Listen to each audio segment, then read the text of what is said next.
गांव की वो उबड़ खाबड़ पगडंडी आज भी सुमित्रा की आंखों में तैरती थी।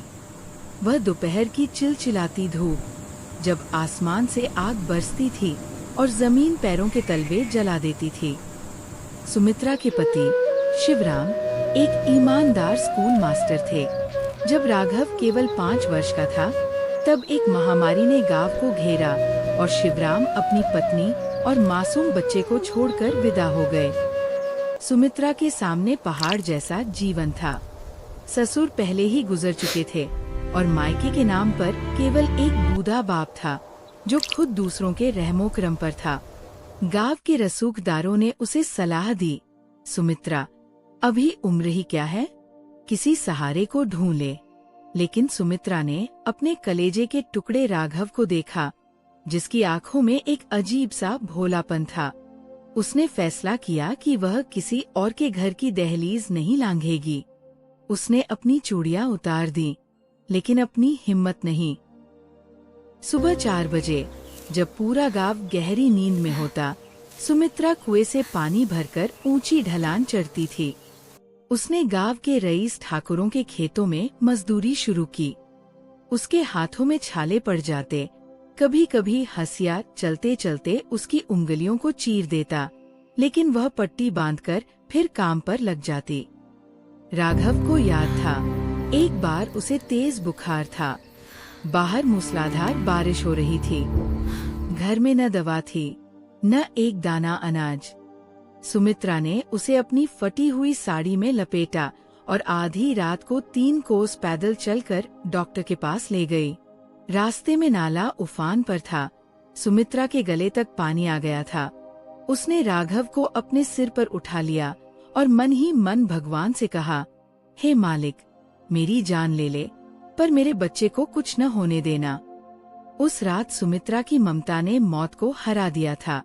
राघव ठीक हो गया और सुमित्रा के लिए वो उसका संसार बन गया। समय का पहिया घूमा। राघव पढ़ने में तेज था।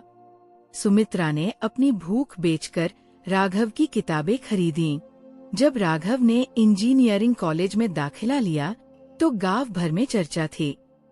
सुमित्रा ने अपनी आखिरी जमा पूंजी, वह सोने का मंगलसूत्र जिसे उसने बड़े जतन से बचा कर रखा था, सुनार के पास गिरवी रख दी। राघव शहर गया।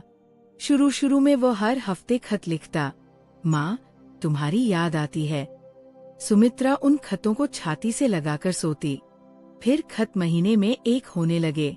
फिर फोन की घंटी कभी कभी बजने लगी। राघव की नौकरी एक मल्टीनेशनल कंपनी में लग गई। उसने गांव आना लगभग छोड़ दिया। एक दिन वो आया, पर अकेला नहीं। उसके साथ शिखा थी, एक आधुनिक और बेहद प्रैक्टिकल लड़की। उसने माँ से कहा, माँ, मैंने शादी कर ली है, अब मैं तुम्हें शहर ले जाने आया हूँ। सुमित्रा की खुशी का ठिकाना न था। उसे लगा उसका वनवास खत्म हुआ। वह अपनी कुछ पुरानी साड़ियाँ और एक मिट्टी की गुल्लक, जिसमें उसने राघव के लिए पैसे जमा किए थे, लेकर शहर आ गई। शहर के उस 22वीं मंजिल के फ्लैट में सुमित्रा को सांस लेने में भी घुटन महसूस होती थी। शिखा को सुमित्रा की सादगी से नफरत थी। राघव, तुम्हारी माँ को बताओ कि डाइनिंग टेबल पर हाथ से नहीं, चम्मच से खाते हैं। शिखा अक्सर फुसफुसाती, लेकिन उसकी आवाज सुमित्रा के कानों तक पहुंच ही जाती। राघव, जो कभी माँ की गोद में सिर रखकर सोता था, अब शिखा के दबाव में माँ से नजरें चुराने लगा। उसे अपनी माँ की फटी हुई एड़िया और उनकी ग्रामीण बोली अपने हाई-फाई दोस्तों के सामने शर्मिंदा करने लगी। सुमित्रा अब घर की मालकिन नहीं, एक अदृश्य नौकरानी बन गई थी, जो कोने में पड़ी रहती और सबको खाना खिलाकर अंत में बची खुची रोटियां खाती। एक शाम शिखा और राघव के बीच तेज बहस हुई। मैं इस औरत के साथ इस घर में एक दिन भी नहीं रह सकती। ये मेरे घर का डेकोरम खराब करती है, शिखा चिल्लाई। राघव ने दीवार पर मुक्का मारा। उसके अंदर का बेटा मर चुका था और कॉर्पोरेट कर्मचारी जाग गया था, जिसे अपनी सुख सुविधा खोने का डर था। उसने सुमित्रा के कमरे में जाकर कहा, माँ, हम घूमने जा रहे हैं, चलो तुम्हें भी बाहर ले चलते हैं। सुमित्रा खुश हो गई। उसने अपनी सबसे अच्छी, जो थोड़ी कम फटी थी, साड़ी पहनी। रात के 11 बज रहे थे। सुनसान रेलवे स्टेशन पर राघव उसे ले गया। प्लेटफॉर्म नंबर 4 पर सन्नाटा पसरा था। दूर कहीं कोई कुत्ता रो रहा था। बारिश की हल्की फुहारें पड़ रही थी। माँ, तुम यहाँ बेंच पर बैठो, मैं पानी की बोतल और टिकट लेकर आता हूँ, राघव ने कहा। सुमित्रा ने राघव का चेहरा गौर से देखा।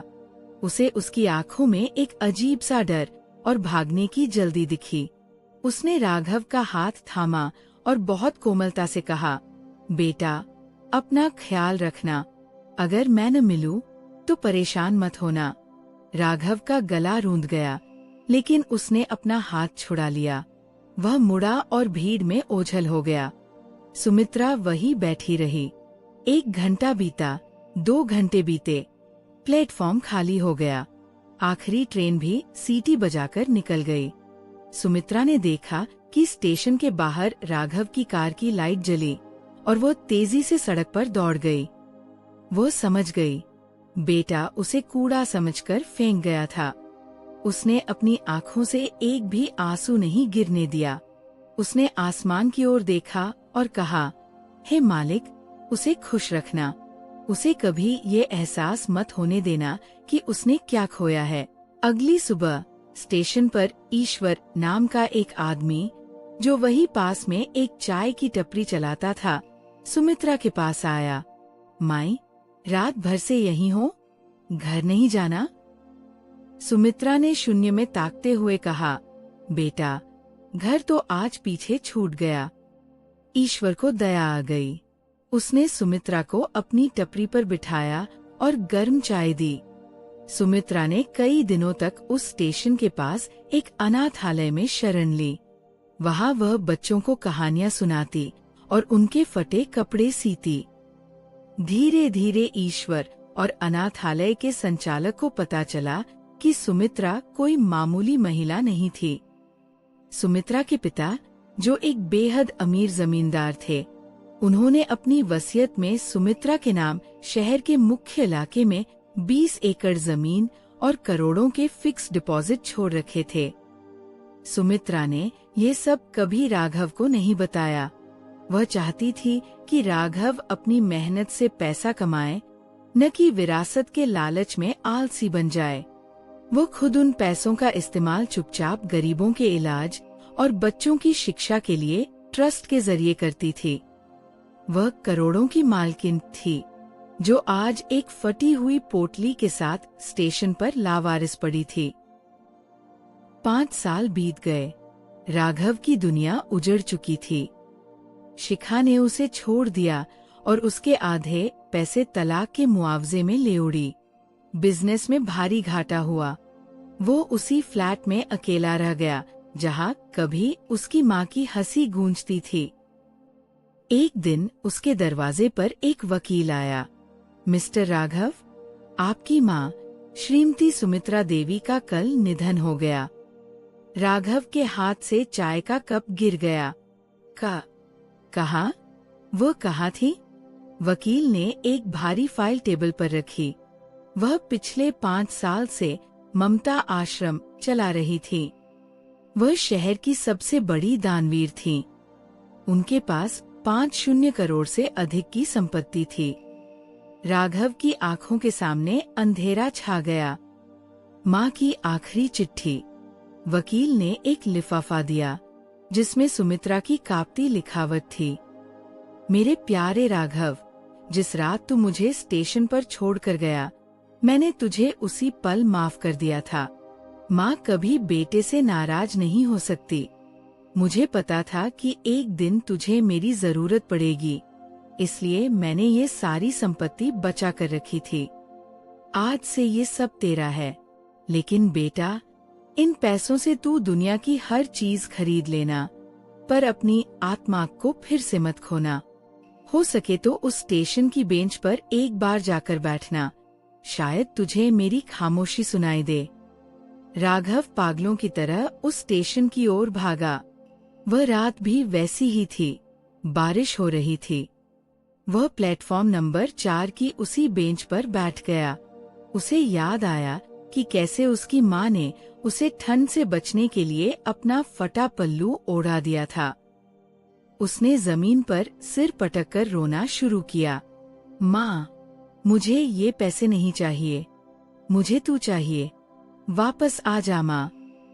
लेकिन वहाँ कोई नहीं था, सिर्फ ट्रेन की एक दूर से आती सीटी थी जो उसके दिल को चीर रही थी। उसे एहसास हुआ कि उसने कूड़ा समझकर जिसे फेंका था, वह उसकी जिंदगी की सबसे कीमती जायदाद थी। वह करोड़ों की मालकिन थी, लेकिन उसकी असली दौलत उसका वह बेटा था जो आज खुद को दुनिया का सबसे गरीब इंसान महसूस कर रहा था। राघव ने वो सारी संपत्ति अपने नाम नहीं की। उसने अपनी माँ के नाम पर एक विशाल वृद्धाश्रम बनवाया, जहाँ कोई भी बेटा अपनी माँ को छोड़ने न आए, बल्कि माँओं को सम्मान मिले। आज भी हर साल उसी तारीख को राघव उस स्टेशन की बेंच पर जाकर बैठता है। वह अब अमीर नहीं है, वह एक साधारण स्वयंसेवक है। वह जानता है कि माँ वापस नहीं आएगी, लेकिन उसकी सेवा के जरिए वो अपनी आत्मग्लानि के बोझ को थोड़ा कम करने की कोशिश करता है।